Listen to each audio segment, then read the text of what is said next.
Hey everyone, this is Dave Pike, Motorcity Mechanic. Today's video is on a 2014 Ram Promaster.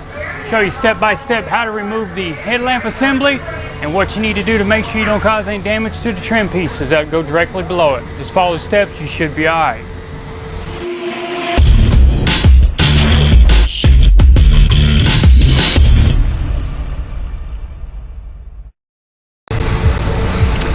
Now, in order to gain access to the bulbs, you need to remove both the upper cover above the headlamp assembly as well as the lower cover below. The lower one you got to take care not to break it because of the way it fastens on. The upper is pretty cut and dry. Now you can practically almost reach around the back side and get to the bulbs. The problem is you can't see what you're doing back there as far as how the connector goes on, how it's seated. Otherwise, in this case, we're going to go ahead and take that headlamp assembly off, so if you're replacing the whole entire assembly, you'll know how.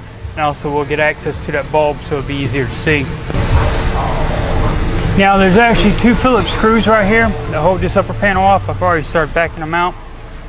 They're actually got serrated heads on them, so you can actually grab them by hand depending on how tight they are and back them out. Or like I said, you can use the Phillips screw or you can use the head to grab a hold of it. Once you back them out, what you need to do is you need to lift up on the front. Now this back corner goes up under a portion of that fender. They need to lift up to clear it. That way you don't break this tab off. And then you got two fasteners, plastic Christmas tree fasteners that snap in. So when you go back with it, just orientate it right. Feel like it's lined up. A couple good taps. Make sure it's fully seated. Otherwise, you just need to pull up on it till they release. And make sure you don't break that corner off. So now we got the upper ones off. Now we can work on that bottom cover. First thing we need to do on that bottom cover is we need to get this Phillips screw off. This one doesn't have a serrated head, so we actually will have to use a screwdriver to get that one off. So we'll go ahead and back that off and we'll get ready to take this piece off. Now we've got that Phillips screw out of the way. Like I said, you'll try to pull on it, you'll notice there's something holding it here. There's actually something holding it in multiple places on down the line. Now if you were to just pull on it, you're eventually going to break the snaps off that hold it in place. Now they're a hook style. Unfortunately, the best way to access it is from the back side, and there's not a lot of room. You can try, it says, to get down here to where you can see it, but physically you can't really see everything you need. The best thing I've seen is on the back side, I get a long screwdriver and there's a piece I can actually push in on, and that'll pop that first lock off. Sometimes it's just such a tight engine compartment that you can't actually put a camera in and see anything. But I want to kind of show you. I'm just going to reach my hand from the back side in, and there's a couple hook fasteners, one here and one here. When I grab this one and I start pulling out on this one, I can actually release it.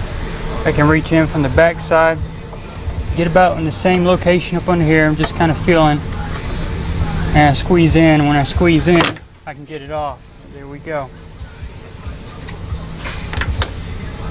Now this back corner, we've got two fasteners that just snap in. Now we do got to get a trim stick to release those.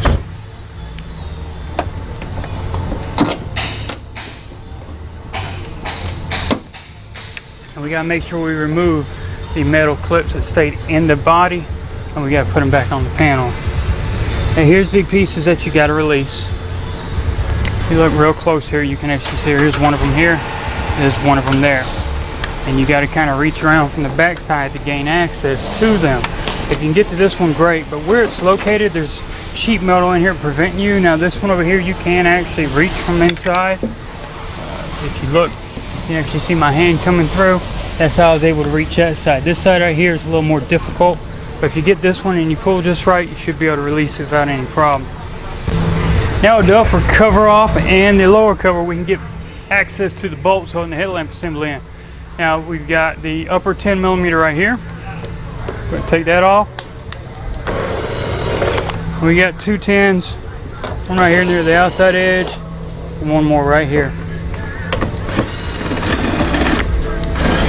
Let's set them aside so we don't lose them. At this point, the headlamp assembly is ready to come out. We're just going to grab a hold of it with two hands, pull it out. It's got one connector that hooks to the back. All you got to do is squeeze in on the connector, slide it off. Now we got the whole assembly off. Now we got access to the bulbs in here. Now each one's behind a plastic cover. All we got to do is, for example, this one right here where that headlight bulb is, we spin it counterclockwise, pull the cover off, and that way we can get to the bulb. If you're replacing the whole assembly, make sure it's got its bulbs installed. Otherwise, put the connector in, 3 10s, 2 pieces of trim that we had, the upper and lower, and you got it all ready to go. Then all you gotta do is your final adjustment. As you saw, removal of that headlamp assembly is pretty cut and dry. You've got some trim panels above and below. Just make sure you take care when removing that lower one so you don't break the retainers off. Otherwise, at this point, I ask for any kind of thumbs up on YouTube. Don't forget to like me on Facebook. You can follow me on Twitter and check me out on Instagram as well. If you got any kind of comments or suggestions about this video, anything Chrysler, Dodge, Jeep, or Ram, free to email me at david@motorcitymechanic.com, and I'll try to get back to you in a timely manner. In the meantime, keep watching these videos.